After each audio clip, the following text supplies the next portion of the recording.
오늘 함께 보실 하나님 말씀은 잠언 20장 18절 말씀입니다. 읽겠습니다. 경영은 의논함으로 성취하나니 지략을 베풀고 전쟁할지니라. 아멘. 오늘 말씀 아주 무시무시하죠.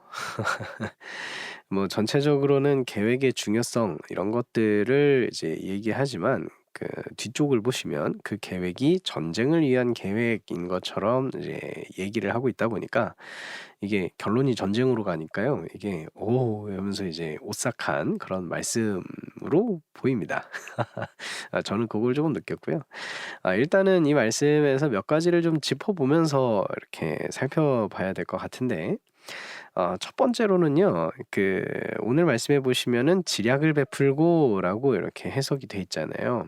개역 개정이 요렇게 번역을 했는데, 이게 이렇게 해석을 해 놓으면은, 번역을 해 놓으면은 이제 읽는 사람들은, 저 같은 사람들은 이제 요걸 "지략을 베풀고"라고 되어 있으니까 '내가 지략을 다른 사람한테 베풀어 주는 것이구나.'라고 이해가 되잖아요. 그런데요, 이거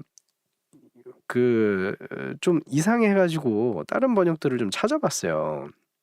그래서 다른 번역들, 우리나라 번역들, 영어 번역들 요런 것들을 쭉 찾아보는데, 이게 내가 지략을 베푸는 게 아니고 지략을 다른 사람들로부터 받는 거더라고요. 거의 대부분의 번역들이 다 그렇게 번역을 합니다. 아니, 대부분이 아니고 개역 한글 빼고는 다 다른 사람으로부터 이제 지혜를 받는 걸로 이렇게 되어 있었습니다. 직역으로 유명한 KJV, 킹스 제임스 버전이죠. 네, 여기에서도 이 부분을 뭐라고 했냐면 "And with good advice make war라고 이렇게 되어 있거든요. 그러니까 그 좋은 충고를 통해서 이제 그 전쟁으로 나가는 이제 고런 얘기잖아요. 아 이렇게 하는 걸로 봐서는 이제 지략을 "베풀고"라는 번역보다는 "지략을 구하고" 이렇게 해야 좀 번역에 오해의 소지가 없지 않았을까. 물론 제가 원어는 좀 약하거든요. 그래서 사전도 찾아보고 그러면서 이제 봐야 되는데, 그러면 진짜 연구가 돼 버리니까 그 정도까지는 제가 힘들고요. 일단은 그 번역에 오해의 소지가 이렇게 했어야 오해가 없지 않았을까, 그런 생각을 좀 해 봅니다. 두 번째로는 여기서 전쟁이라고 나오는데, 이게 "전쟁할지니라" 이렇게 돼 있잖아요. 그래서 이게 애매합니다. 뭐가 애매하냐? 이게 침략하는 전쟁인지 아니면은 이제 방어를 하는 전쟁인지, 아니면 둘 다를 염두하고 얘기하는 건지 이게 명확하지가 않습니다. 오늘 본문에서 이제 "전쟁을 할지니라"라고 나와 있는 거랑, 그리고 이제 요걸 솔로몬이 썼잖아요. 이 부분은 아직 20 장이니까 솔로몬일 겁니다. 솔로몬이 이스라엘의 최대 영토를 점령했던 왕이니까, 그러니까 아무래도 이제 다른 곳을 이렇게 쳐서 이렇게 뭐라 그러죠? 흡수하고 이런 인물이라고 볼 수 있잖아요. 그래서 그런 것들을 기억해 본다면 '침략 전쟁을 염두하고 쓴 것이다.'라고 해석할 수도 있습니다. 그런데 또 이스라엘의 이제 역사를 좀 생각해 본다면, 그러니까 솔로몬 때에는 이스라엘이라는 나라 자체는 이제 얼마 지나지는 않았지만, 이스라엘 민족이 이제 가나안 땅에 정착하고 난 이후부터는 다른 데를 침략한 것보다는 이제 다른 족속 민족들의 침략을 받아왔던 역사가 사사기 동안에 계속 펼쳐지지 않습니까? 그리고 이후의 역사들도 생각해 보건대 이스라엘이라는 나라가 침략했던 전쟁보다는 방어하는 전쟁이 훨씬 많았습니다. 그쵸? 그러다 보니까 이제 혹시 일어날 수 있는 타 민족의 침략을 이제 대비하라는 의미에서 방어에 대한 개념으로 이런 교훈을 남긴 것으로도 이제 생각해 볼 수 있습니다. 그래서 이게 명확하지는 않아요. 그런데 세 번째가 요건데, 오늘 말씀에서 왜 굳이 전쟁이 나오는가? 이게 처음에는 국가 경영을 이야기하는 것 같았는데 그 끝맺음이 전쟁으로 끝나니까 이거에 대해서도 이제 좀 짚어봐야 됩니다. 이거 같은 경우에는 고대 사회, 그 고대의 어떤 부족 국가라던가 아니면은 초기 국가 형태에서 어떤 식으로 이 왕들이 그 경영을 했는지 요거를 좀 생각해 봐야 받아들일 수 있는 부분입니다. 이거는 근데 그때뿐만이 아니라 지금도 그 인간의 역사 속에서 이런 것들이 방법들이 되게 많았습니다. 그 국가를 경영하면서 외부에 이제 적을 만드는 거죠.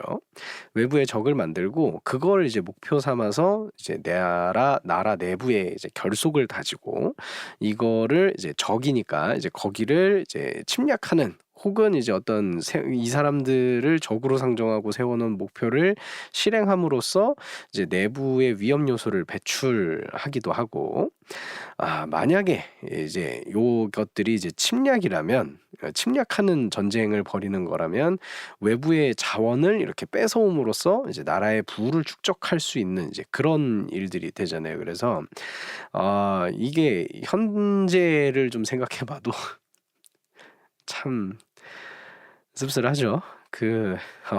문명화됐다고 생각했는데 네.